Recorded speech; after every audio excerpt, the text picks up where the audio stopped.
I just want to discuss a few topics.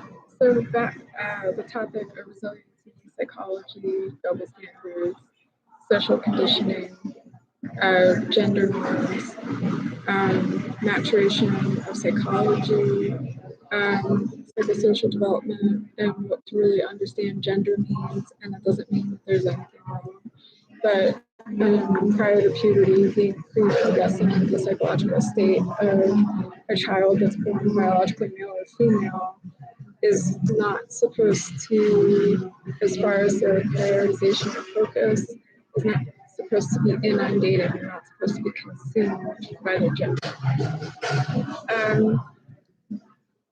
Reputation, slander, defamation, conservative, orthodox values, beliefs, principles, understanding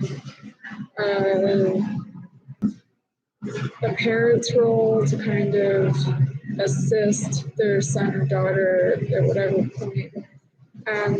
That's where gender differences are a little more important for specific reasons because of the weight of consequence associated with choosing to get involved physically with another man or non-binary person for various reasons that could impact not just the young person or individual, but their parents and the rest of their family. And academic, like whatever the individual's goals are for their life and setting the foundation to be able to make certain choices instead of having to catch up because of economic impact or emotional health or hygiene, those kinds of topics. Having a property, having a place to call home, a standard of culture and tradition and sentiment that's a part of daily living, tasks of daily living. A status versus a reputation.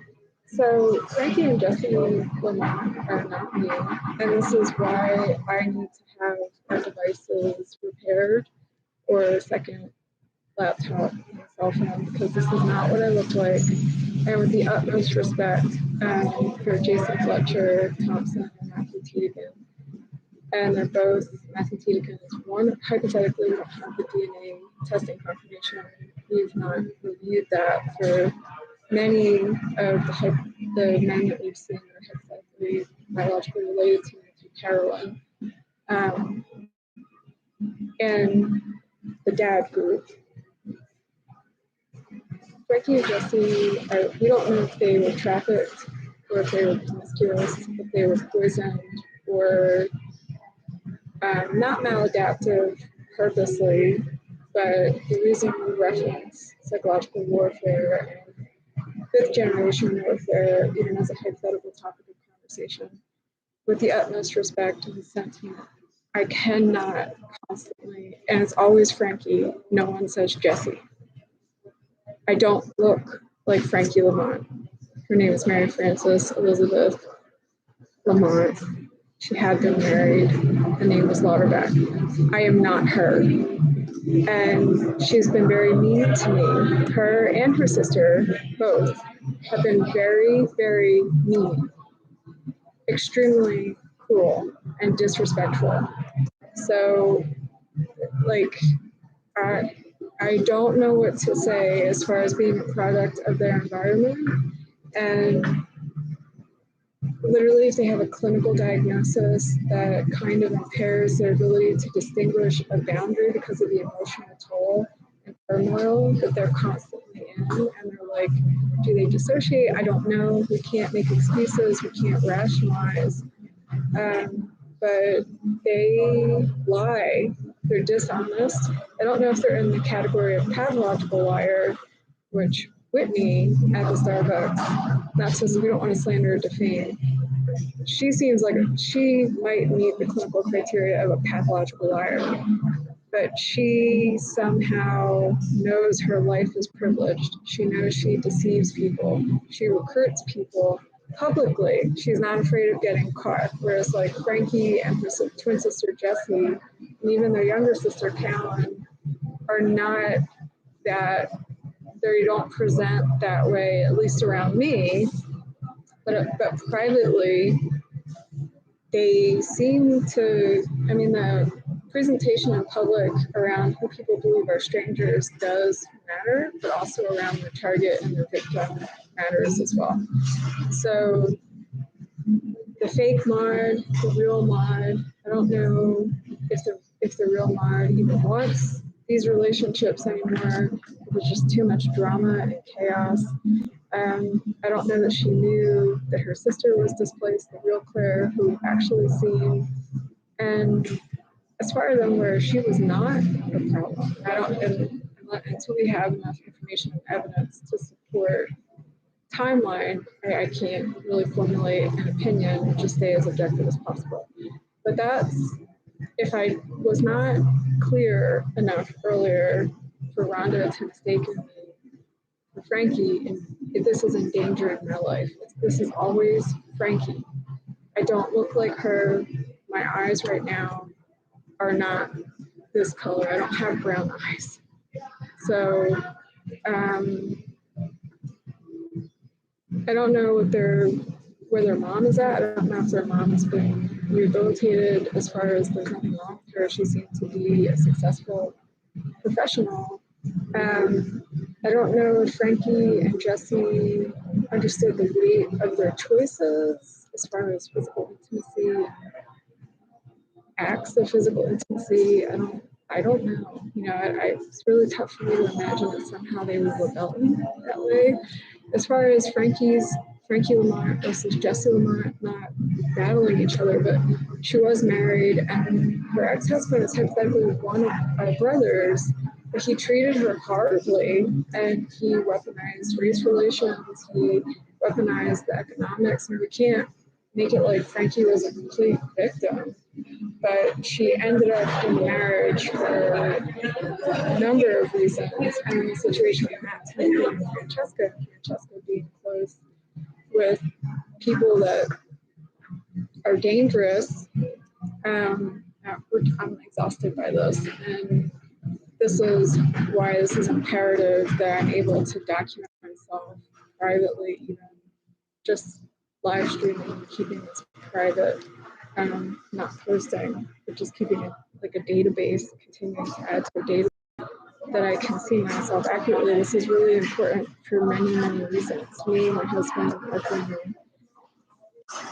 So we don't want anybody to be compromised, but I don't know that that's even a concern at this point, right? So I'm tired of this, and I can't say to Rhonda, you know, Frankie's poor.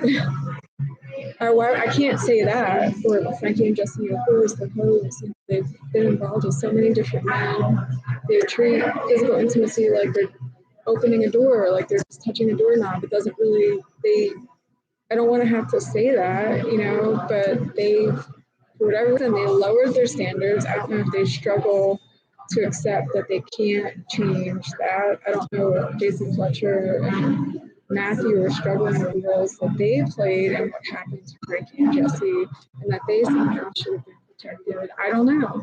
But do not call me that name. That is not me.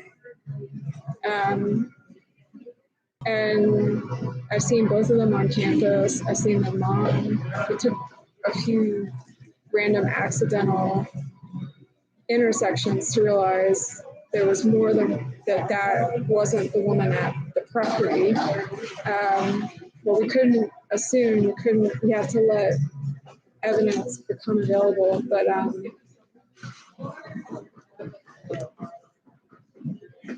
this is horrible. And the people that were over on the terrace this morning, they take pride in that satisfaction and what they were able to accomplish.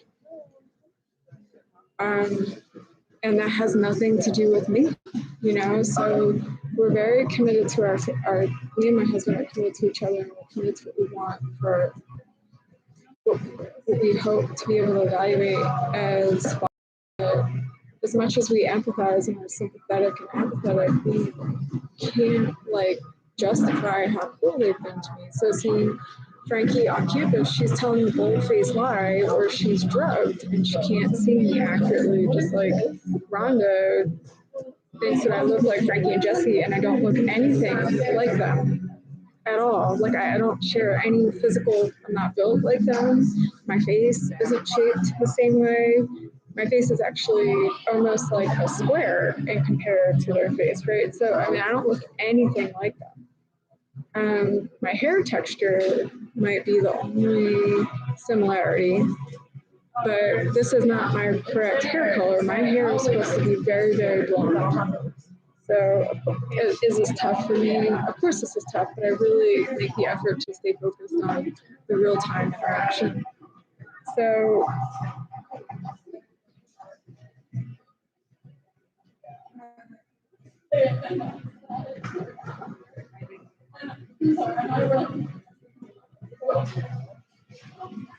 all that I've been through, I can't be rude to people. There's no justification for that, right?